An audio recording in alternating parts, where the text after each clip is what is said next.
Bueno, esto fue un estudio que surgió como resultado de mi estancia en la UTPL como becario Prometeo, entonces, y el interés del Departamento de Psicología y de la propia UTPL y del CONSEP, hubo como una sinergia ahí de intereses por estudiar salud mental en general y en particular el consumo de sustancias.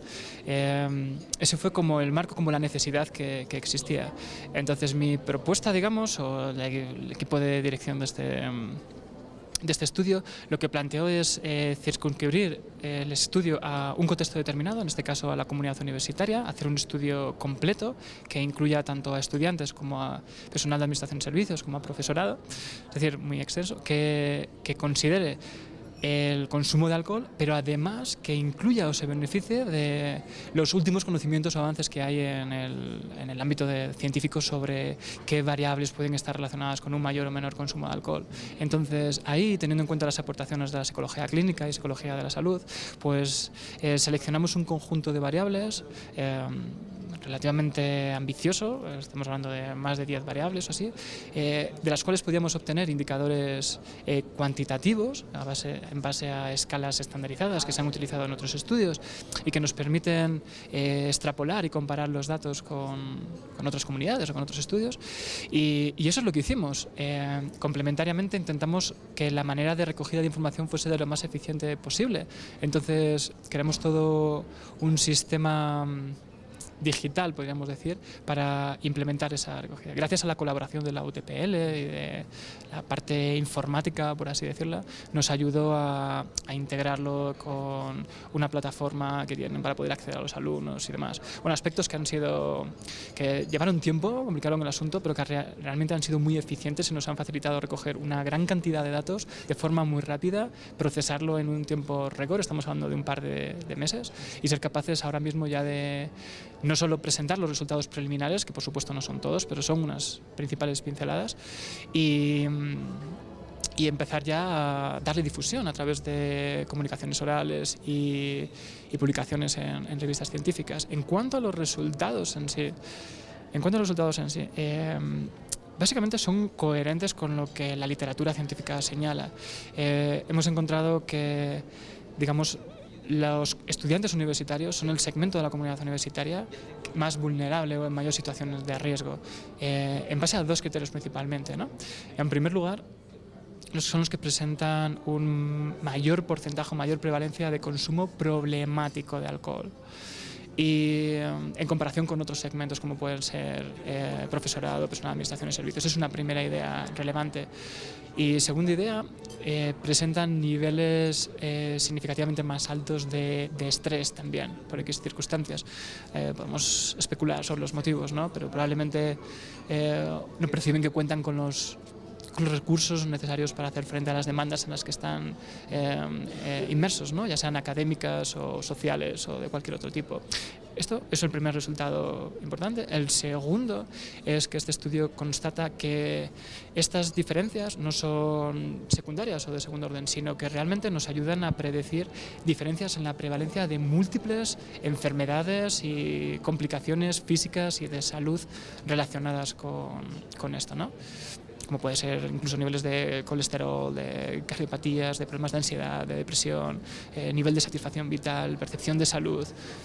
Múltiples variables, decenas de variables pueden ser predecidas en base a los niveles de estrés y el nivel de consumo de estas sustancias. ¿Estos niveles elevados de estrés se reflejan en mayor consumo de alcohol y mayor en presencia de enfermedades en los estudiantes o también en los profesores? Los resultados preliminares se están circunscribiendo principalmente a los estudiantes universitarios, porque de hecho la muestra, estamos hablando de casi 2000 y pico estudiantes, nos permiten hablar con mayor propiedad en este segmento, ¿no? La muestra es relativamente pequeña todavía en profesores, personal de administración y servicios, entonces aunque tenemos algunas pinceladas, algunas ideas de por dónde van las cosas, parece que las tasas son más altas en estudiantes universitarios y tenemos una muestra mucho más amplia. Entonces, de momento vamos a ser cautos en cuanto a generalización a los demás. Lo que sí es interesante es que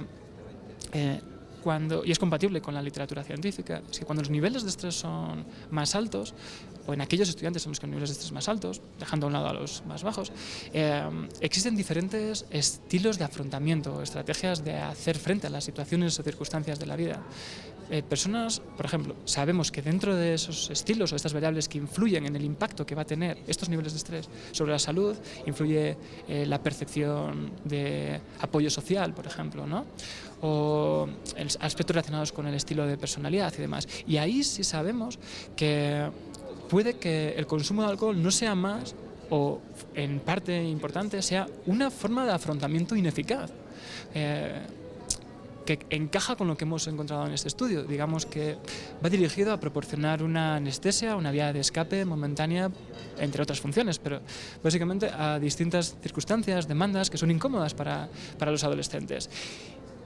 Lo que es interesante esto es que plantea vías de posibles intervenciones. Si preparamos o digamos entrenamos, por así decirlo, como se hace ya en la psicología clínica tradicional, a estas personas en dotarles de otras estrategias para relacionarse de otra manera tanto con los eventos aversivos, pensamientos, emociones, circunstancias vitales que tratan de evitar a través del consumo de alcohol, entre otras cosas, u otras sustancias, también podríamos hablar, podemos reconducir esto y dotarles de otras herramientas que les permita no funcionar de esta manera, sino aceptar, digamos, hasta cierto sentido, como ser un poco más compansivos, más abrazar este conjunto de emociones, relacionarse de otra forma con estas experiencias, emociones y pensamientos aversivos y dirigir su comportamiento hacia lo que son sus valores, es decir, que sus comportamientos sean más fieles a lo que les resulta importante para ellos, ¿no? A lo que les llena, les da significado a la vida.